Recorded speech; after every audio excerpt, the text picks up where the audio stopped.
धैर्य पूर्वक चलो, उकताओ मत। जीवन बीत जाए तो भी निराशा नहीं। भजन कर रहे हैं, कोई गलत आचरण तो नहीं कर रहे जिसमें हम संशय करें। इससे बढ़कर के बढ़िया कोई काम तो है नहीं। इसलिए अगर ऐसा कोई हमें कार्य दिखाई देता कि भजन से बढ़कर कोई बढ़िया काम, तो इसको रोक करके उसको करके देखते। सबसे बड़ा कार्य, सबसे महामहिम कार्य मनुष्य जीवन का भजन करना है, वो हम कर रहे। प्रभु मिले ना मिले, हम भजन नहीं छोड़ने वाले। धैर्य पूर्वक बुद्धि को वश में कर लो। इस बात के लिए तुम्हें कभी वो विचलित न करे कि मुझे शांति नहीं मिली, आनंद नहीं मिला, भगवत साक्षात्कार नहीं हुआ, दिव्य स्वप्न नहीं आते, दिव्य महापुरुषों का संभाषण नहीं मिला, अभी हमें लीला दर्शन नहीं हुआ। बिल्कुल आप शांत रहिए, ये आगे से आगे आपको मिलता। और आपको एक आंतरिक बात बता दें, परमार्थ में प्रभु इसलिए आपको आपके सद्गुणों का अनुभव नहीं होने देते कि आपको अहंकार आ जाएगा। जैसे जैसे सद्भावना भजन बढ़ता है, वैसे वैसे अपने में हे भाव आता है, मैं कितना नीच हूं, जैसे भजन करना चाहिए वैसा भजन नहीं होता। ये प्रभु की कृपा होती है कि अपने में अहंकार ना कर दैन्यता आए, और भजन जितना बढ़ाओगे उतने भजन की भूख बढ़ती चली जाएगी। कभी आपको ऐसा नहीं आएगा कि मैं बहुत भजन करता हूं। जब आपको बात आएगी तो हृदय से आएगा कि जैसा भजन होना चाहिए वैसा नहीं होता। ये सच्चे भजनानंदी का लक्षण है। उसका हृदय बोलेगा चल रहा है, बस एक क्रिया मात्र चल रही, जैसा होना चाहिए वैसा नहीं हो रहा, क्योंकि उसके सामने वो महापुरुष हैं जो प्रेम रस में डूबे हुए हैं। देख रहा है उनकी स्थिति को, तो उसको अपनी स्थिति बहुत लघु लग रही है। प्रभु अहंकार अपने जनों में नहीं आने देते।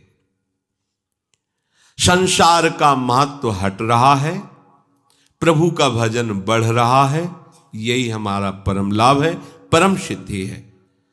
तो शनै शनै रूपर में तो धीरे धीरे तुम विषयों को छोड़ो। शनै शनै क्यों कह रहे? जैसे सेवक जी कह रहे सहित सहित बाढ़ है भगति। आज से एकदम ये नहीं ये नहीं ये नहीं ये नहीं, 1 2 दिन 4 दिन 5 दिन फिर उसी में गिरोगे, ऐसे नहीं। एक एक विषय को समझते जाओ धीरे धीरे, और जो छोड़ते जाओ उसे दोबारा पकड़ो मत। जैसे क्रमशः धीरे धीरे आपको बाजार का नहीं पाना, लंबा समय 1 वर्ष का दिया, मतलब गया, इस जीवन में दोबारा नहीं पाना है, गया। ये हम उन उपासकों को कह रहे हैं जिन्होंने भगवत प्राप्ति का दृढ़ निश्चय करना है या कर चुके हैं, जो सीधे लक्ष्य बना चुके हैं इसी जन्म में भगवत प्राप्ति। अब आपको 2 टाइम ही केवल भोजन करना है, एक 11 से 12 के बीच में, और एक 8 से 9 के बीच में, बस। फिर नहीं लेना, कुछ नहीं लेना। ये रसेंद्री का संयम प्रारंभ हुआ। महापुरुषों से सुना है कि आपकी और इंद्रियां सब वश में हो, रसेंद्री वश में ना हो तो आप जितेंद्री नहीं माने जाओगे। अगर रसेंद्री वश में तो स्वाभाविक सारी इंद्रियां अपने आप वश में हो जाएंगी। वनवासी को रसेंद्री पर विशेष अधिकार कर लेना चाहिए। हम लोग रसेंद्री को एकदम छूट दे देते हैं और सोचते हैं अन्य इंद्रियों पर हम अपना शासन कर लेंगे। असंभव। मूल है रसेंद्री, रसेंद्री को सुधार लो, सब ठीक हो जाएगा। इसी से सब है। तो रसेंद्री सुधारने के लिए जैसे जैसे आपके कदम बढ़ रहे, जैसे जैसे महापुरुषों के द्वारा सिद्धांत हमारे सामने आते जा रहे, जो जो कदम बढ़ाते जाएं, बिल्कुल आगे आप बढ़ाइए, पीछे मत हटाइए। कोई भी परेशानी है, 1 हफ्ता 10 दिन, बस औषधियों के द्वारा उसे क्रॉस कीजिए, उस समय को खत्म। फिर इसके बाद आपको वो, अगर आप कमजोर हैं तो फिर आप बार बार गिरेंगे, फिर बात नहीं बनेगी। एक बार आपने शासन किया इंद्रिय पर, बस चढ़ते चले जाओ। दुश्मन को सांस लेने का अवसर मत दो। देखो, वही धोखा खाता है जो अपने शत्रु पर दया करके बख्श देता है। चतुर शासक शत्रु को बख्शता नहीं है।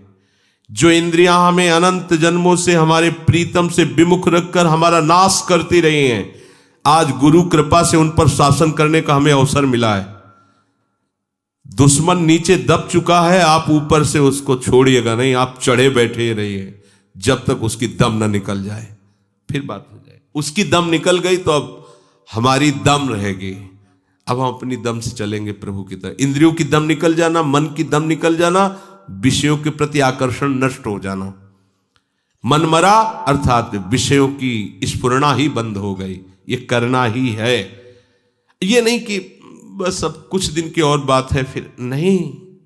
अब ये जन्म के जितने भी हमारे अंदर दोष हैं, ढूंढ ढूंढ करके उनको शनै शनै रुपर मेद बुद्धिया धृति ग्रहितया, बड़े धैर्य पूर्वक धीरे धीरे कदम बढ़ाओ, जो छोड़ते जाओ दोबारा उधर मत देखो। जितने कम से काम चलने लगे बहुत अच्छा है। हर समय भजन परायण रहो। ये विषयों के सेवन से कोई शांति नहीं मिलती। जल्दीबाजी विषय त्याग के लिए भी न करें। देखो ये बहुत शोधी हुई बात भगवान कह रहे, आज से ये बंद, आज से ये बंद, आज से बंद। नहीं बंद कर पाओगे। धीरे धीरे एक चीज छोड़ो, 2-4 महीने आराम से रहो, फिर धीरे से छोड़ो, फिर धीरे से छोड़ो। नाम को पकड़े रहो, आप धीरे धीरे एकदम निर्विकार हो जाएंगे। एकदम सब पूरी लाइन काट दी तो सब पूरी लाइन चलने लगेगी और बढ़ के चलने लगेगी। देखो कोई भी विषय जब हम छोड़ते हैं तो जो इंद्री जिस विषय में आसक्त रही है वो पूरे जोर से हमको परास्त करने की कोशिश करेगी। जितना पहले सेवन नहीं करते उससे अधिक सेवन करने लगोगे। जब आप छोड़ने का संकल्प बनाना चाहोगे वो आपको ये दिखा देगी कि तुम मेरे बिना जी नहीं सकते हो। अब आपको दिखाना है कि मैं तुम्हारे को मार के रहूंगा। धीरे धीरे धीरे धीरे कदम बढ़ाते हो जाओ। उसको ये समझने न दो कि हम इसे छोड़ने वाले हैं। धीरे, और एकदम नहीं छोड़ा जाता। धीरे धीरे छोड़ते छोड़ते ऐसी ऊंचाई पर पहुंचे, बस राधे श्याम। जहां छूटा तो दोबारा नहीं स्वीकार करना, ध्यान रखना। धीरे धीरे भगवान कह रहे शनै शनै रूपर मेद बुद्धिया धृति गृहीतया। धीरे धीरे उपेक्षा करते हुए ठान लिया है कि अब इसे नहीं खाना है पर खाएंगे। धीरे धीरे उसको छोड़ेंगे। एक को जिस दिन छोड़ पाए फिर उसके बाद चाहे मर जाए उसे खाएंगे नहीं। ये नियम लेना चाहिए। धीरे धीरे जिस विषय का त्याग किया उससे मुक्त हो गए। हमें पूरे जगत से मुक्त होना है, पूरे जीवन मुक्त होना है। तो धीरे धीरे जिस विषय की आवश्यकता नहीं थी प्रभु ने छुड़वा दिया। अनावश्यक वस्तुएं जो आवश्यक है, रोटी दाल पानी हवा, ये हमें सब मिल रही शरीर पोषण के लिए। धीरे धीरे विषयों की उपेक्षा करते हुए उदासीन हो जाए और फिर एकदम उपराम हो जाए, उसका चिंतन नहीं छोड़ दे। देखो चिंतन तब छूट जाएगा जब आपको यह कि अब कोई व्यवस्था उसकी बनने ही वाली नहीं है। कामनाओं का त्याग करने के लिए तुम उत्साहित रहो। हम काहे के लिए उत्साहित रहते? कामनाओं के द्वारा भोग भोगने के लिए। और परमार्थ क्या कह रहा है? कामनाओं के त्याग के लिए तुम उत्साहित रहो। मन से इंद्रिय समूह का संयमन करते रहो। ये मन आपको सहयोग नहीं देगा, आपको इसे प्रभु के आश्रय से जबरदस्ती हटाना होगा। आप सोचे कि कभी ना कभी तो मन उब जाएगा, तो जब से सृष्टि रची गई तब से आज तक नहीं उबा है। गोस्वामी जी कह रहे मेरो मन हरिजू हठ न तजय, निशिदिन नाथ देव सिख बहु विधि, करत स्वभाव निजय, मेरो मन हरिजू हठ न तजय। हे हरिजू, इसे बहुत समझाते हैं। विषयों में सुख नहीं है, प्रपंच में कोई तुम्हारा साथ देने वाला नहीं है, ये सब झूठा है। निशिदिन नाथ देव सिख बहुविधि, भरत इसका स्वभाव बड़ा चंचल और विषयों की तरफ जाने का है, ये मानता नहीं, बड़ा हठी स्वभाव का है। उन्हीं विषयों पर जा रहा है जिन पर हम मना कर रहे हैं। शास्त्र की बातें सामने रख करके इसको सिखा रहे हैं। इसको बहुत समझा रहे हैं कि देखो अनंत जन्मों में भोगते रहे, कोई सुख नहीं, अब हरि शरण में आ जाओ। नहीं समझ रहा, थोड़ी देर के लिए तो समझता है, ऐसा नहीं कि बिल्कुल नहीं समझ रहा है। कैसे थोड़ी देर के लिए? बोले ज्यों जुवती अनुभवती प्रसो अति दारुण दुख उपजय हुए अनुकूल विसारी सूल सठ पुनि खल पति भजे मेरो मन हरिजू हठ न तजे। जब युवती गर्भवती होती है, प्रसव का समय आता है तो भयानक पीड़ा होती है। उस पीड़ा के समय वो निश्चय करती है कि अब पति का संग नहीं करूंगी, ये बड़ा कष्टदायी है। फिर समय आता है वो भूल जाती है। बस ऐसे ही जब मन फंसता है, पिटाई होती है इसकी, तब कहता है कभी गलती नहीं करूं, एक बार क्षमा कर दो। और जहां फिर समय मिला फिर वही चला जाता है। वही अनुकूल विसार सूल सट पुनि कल पति ही भजे। हे नाथ, इसे बहुत जगह ठोकरें मिलती है, लाते खाता है, पर वापस आने की सोचता ही नहीं। बड़ा विचित्र मन है। कह रहे इसे बहुत समझा रहा हूं, ये बड़ा विचित्र मन है। ये 100 जूता खाएगा फिर भी वहीं जाकर के बैठेगा, पैर छूने की कोशिश करेगा कि मुझे बैठे रहने दीजिए उन्हीं विषय द्वारों पर। लोलुप भ्रम ग्रह पशु ज्यों जहां तहां सिर पद त्राण बजे। पद त्राण जूता को कहते हैं, सिर पद त्राण बजे। जूते का प्रहार खोपड़ी में खाकर फिर भी 100 जूता खाए, तमाशा घुस के देखे जाए। गांव की कहावत में ये मन की दशा ऐसी है। ये विषय लोलुप मन बार बार, आप देखो 5 मिनट के अपराध में पूरे जीवन के लिए सजा हो जाती है। 5 मिनट के मन के अधीन होने पर ऐसी क्रिया बन जाती है जिसका परिणाम होता है पूरे जीवन की आजीवन कारावास। सोचो, 5 मिनट हम नहीं संभाल पाए तो आजीवन हमको दंड भोगना पड़ा। और अगर ये जन्म नहीं संभाल पाए तो हमें कितना बड़ा दंड मिलेगा। आप यही की बात समझना।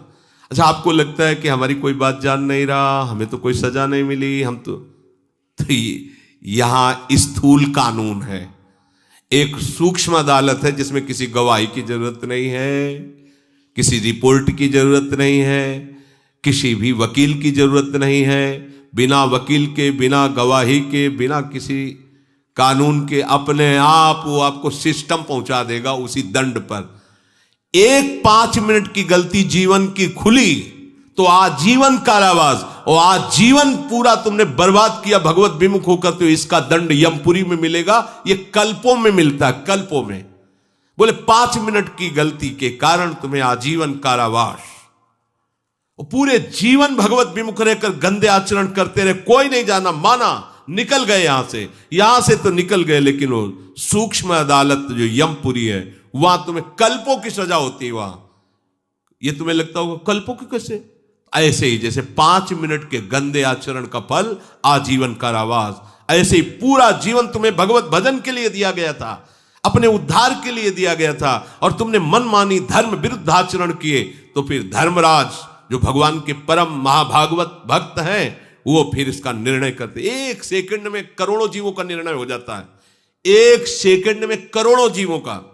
वो ऐसी थोड़ी सरकार कि वहां कंप्यूटर चलाना पड़े, नहीं। हाँ भाई वकील तुम बोलो, वो बोलो, नहीं। वहां तो 1 सेकंड में करोड़ों जीवों का हिसाब होता है। पूरी सृष्टि का न्यायालय है वो, पूरी सृष्टि का, और लगातार चलता ही रहता है वहां। और वहां मरना है नहीं, वहां केवल दंड ही दंड है, भोगना ही भोगना है, सांस लेने का भी सुख नहीं है। भयभीत हो जाओ, जैसी हित हरिवंश हित सजनी स्वरूपा महाप्रभु ने ये कहा, बहुत बड़ी बात कह दी। प्रिया प्रीतम के सुख का वर्णन करने वाले महापुरुष थोड़ा सा संकेत, जैसी हरिवंश नरक गति दुर्बर। नहीं मानता है मन। हम अपनी इंद्रियों की गंदगी ये साफ करें, जो इंद्रियां बार बार गंदे विषयों की तरफ जा रहे हैं। और इसकी सफाई के लिए समर्थ है नाम। नाम, निरंतर नाम, भूलिए मत, घाटा मत कीजिए। ये परम धन है, सच्चिदानंदमय। त्रिकाल में भी, महाप्रलय में इस नाम का नाश नहीं होता। ये सुरक्षित रहेगा, आप जहां भी होगे आपके पास रहेगा। ये आपकी सुरक्षा करेगा, आपको सुख प्रदान करेगा। ये आपका बल है, ये नाम ही बल है। वो बड़े अभागी हैं जो इस बल को न रखकर और बल को रखते हैं। अपबल, तपबल और बाहुबल, चौथो बल है दाम। सूर किशोर कृपाते सब बल, हारे को हरिनाम, ये है सब बल। पर जो इधर से हार गया है जगत की तरफ से, थक गए प्रभु। मेरे नेत्र, मेरे हाथ, मेरे पैर, मेरी बुद्धि, मेरा बल, सबने साथ छोड़ दिया, तब ये नाम का बल पकड़ा जाता है। अभी आप थोड़े बारे कोई न कोई बल का आश्रय लिए, इसलिए नाम को भूल जाते नहीं। कैसे भूल सकते हैं? महाबल नाम है, तत्काल रक्षा करता है, सर्व सामर्थ्यशाली है।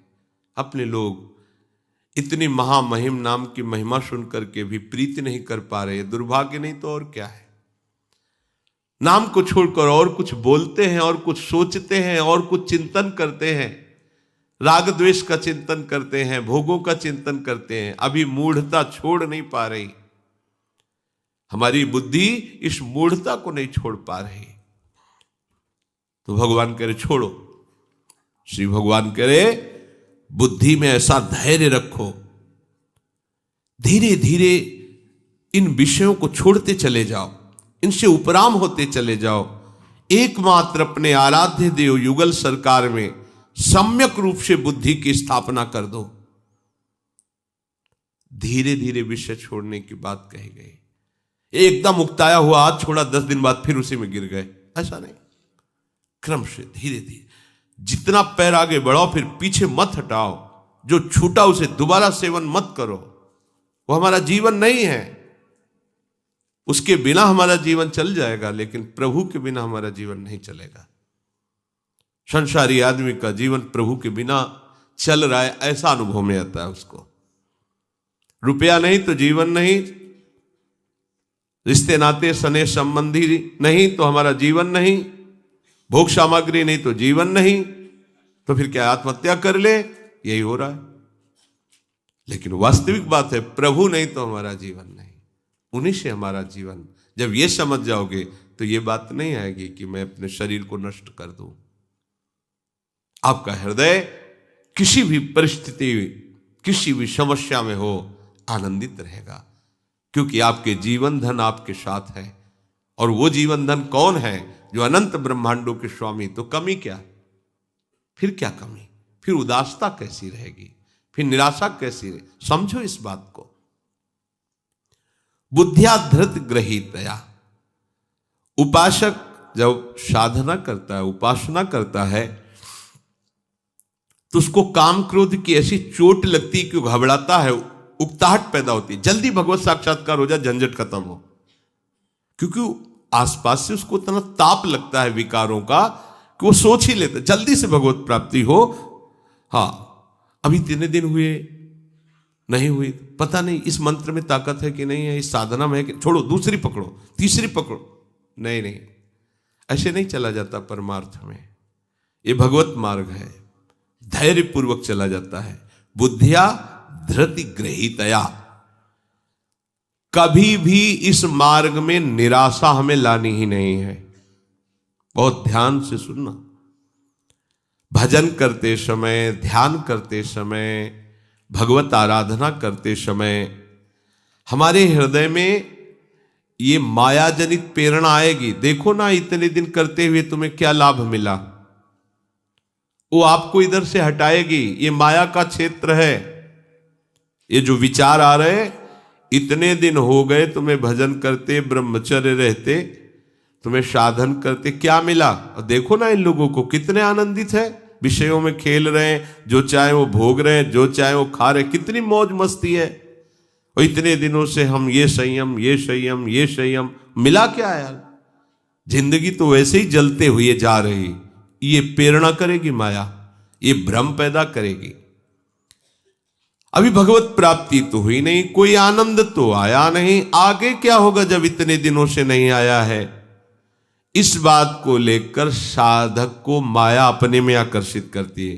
देखो उधर नहीं मिला ना, इधर तुरंत देंगे, ये भोग भोग लो, ये देख लो, ये सूंघ लो, ये खा लो, ये पी लो। और साधक भूल कर बैठता है। जो असावधान साधक है वो चख लेता है, फिर जो जहर चढ़ता है वासना का, फिर उपासना में प्रवेश ही नहीं हो पाता।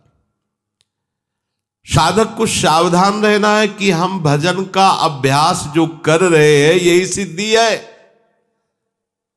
बार बार वही बात समझाई जा रही, आपको उकताने की जरूरत नहीं, घबराहट नहीं, निराशा नहीं, उकताना नहीं है, धैर्य रखना है। बिल्कुल साधन में सफलता नहीं मिल रही, बहुत समय तक सफलता नहीं मिल रही, अर्थात कोई दैवी संपत्ति नहीं दिखाई दे रही, कोई भगवद आनंद नहीं लग रहा, फिर भी सत्य है नाम, सत्य है धाम, सत्य है भगवत मार्ग, चुपचाप चलते रहो, तुम्हारे अशुभों का नाश हो रहा है, तुम्हें पता नहीं चल रहा है। तुम्हें विफलता दिखाई दे रही लेकिन उसमें सफलता है, तुम्हें समझ में नहीं आ रहा। माया में सफलता दिखाई दे रही लेकिन तो विफलता है, तुम्हें समझ में नहीं आ रहा। वर्षों के वर्षों बीत जाएं, शरीर भले छूट जाए, परवाह नहीं, पर भजन नहीं छूटने देंगे, कुछ लाभ मिले या ना मिले। ये इस मार्ग का उपासक कैसा धैर्यवान होता है। पूज्यपाद श्री उड़िया बाबा जी महाराज जब साधन काल में साधना करते थे तो एक छवि ऐसे रखते थे महात्मा बुद्ध की, और ये श्लोक उस छवि के ऊपर लिखा हुआ था, और उस छवि में महात्मा बुद्ध की हड्डी हड्डी केवल शरीर में रह गई थी, शुष्क एकदम शरीर सूख गया था, कृष्ण एकदम शरीर, आंख मूंदे हुए एक वृक्ष के नीचे बैठे हुए, ऊपर ये श्लोक लिखा हुआ था, इहासने शुष्यतु मे शरीरम त्वगस्थिमांशं प्रलयं च यातु अप्राप्य बोधम बहुकल्प दुर्लभम नैवासनात् कायमिदं चलिष्यति। इसी आसन पर बैठे हुए मेरा शरीर सूख जाए, चमड़ी मांस हड्डी तक गल जाए, नष्ट हो जाए, पर जब तक ब्रह्मबोध नहीं होता तब तक मैं उठने वाला नहीं। ये महात्मा बुद्ध जी ने पहला संकल्प किया था जब घर से निकलकर एक आसन पर बैठे, तो ये संकल्प, यह आसने शुष्यतु मे शरीरम त्वगस्थिमांसम प्रलयम च याति। ये त्वगेंद्री, ये अस्थि, ये मांस, ये सब गलित हो जाएं, तो भी जब तक भगवत साक्षात्कार नहीं होगा, ब्रह्मबोध नहीं होगा, तब तक मैं इस आसन से उठने वाला नहीं। बहुकल्प दुर्लभम, जो बहुत कल्पों में नहीं प्राप्त होता, अगर वो इसी जन्म में प्राप्त हो जाए तो कितना सस्ता सौदा है। हम महीने, 2 महीने, 4 महीने, 6 महीने में घबराने लगते हैं, कोई हमारे को दिव्यता अनुभव में नहीं आ रही। राधा राधा बोल रहे हो, धाम में रह रहे हो, धाम के आश्रित हो, भगवत मार्ग में चल रहे हो, ये तुम्हें दिव्यता नहीं दिखाई दे रही? तुम्हारी पशुता नष्ट हो गई, तुम्हारी आसुरी वृत्ति नष्ट हो गई। देखो ना, लोग असुर भाव को प्राप्त हो रहे हैं। असुर भाव किसे कहते हैं? जो शास्त्र की आज्ञा न माने, माता पिता का अपमान करे, मदिरा मांस आदि का भक्षण करे, मनमानी बेविचार करे, उसी को तो असुर भाव कहते हैं।